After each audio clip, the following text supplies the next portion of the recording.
I'd like to start out by saying thank you to all the brothers and sisters that have come here today representing this cause.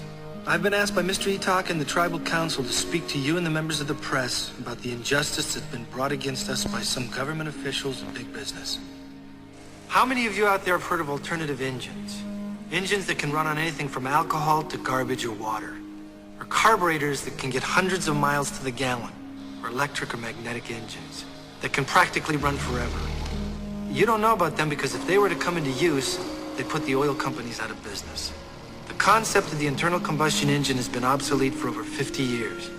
But because of the oil cartels and corrupt government regulation, we and the rest of the world have been forced to use gasoline for over 100 years. Big business is primarily responsible for destroying the water we drink, the air we breathe, and the food we eat. They have no care for the world they destroy, only for the money they make in the process. How many oil spills can we endure? Millions and millions of gallons of oil are now destroying the ocean and the many forms of life it supports. Among these is plankton, which supplies 60 to 90% of the Earth's oxygen. It supports the entire marine ecosystem, which forms the basis of our planet's food supply. But the plankton is dying. I thought, well, let's go to some remote state or country, anywhere on Earth. But in doing a little research, I realized that these people broker toxic waste all over the world. They basically control the legislation, and in fact, they control the law. The law says no company can be fined over $25,000 a day.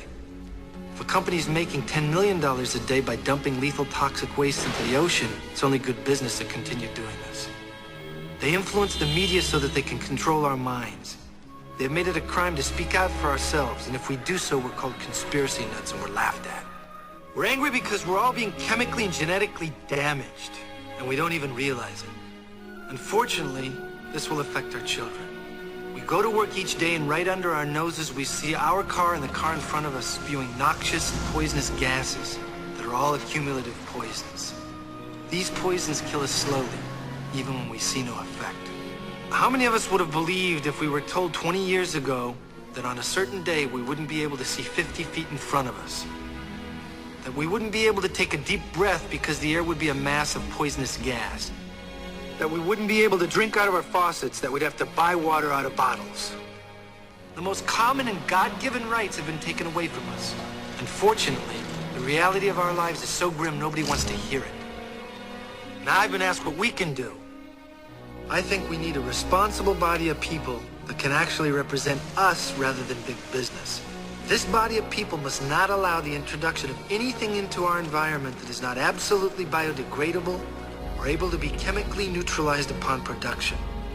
And finally, as long as there's profit to be made from the polluting of our Earth, companies and individuals will continue to do what they want.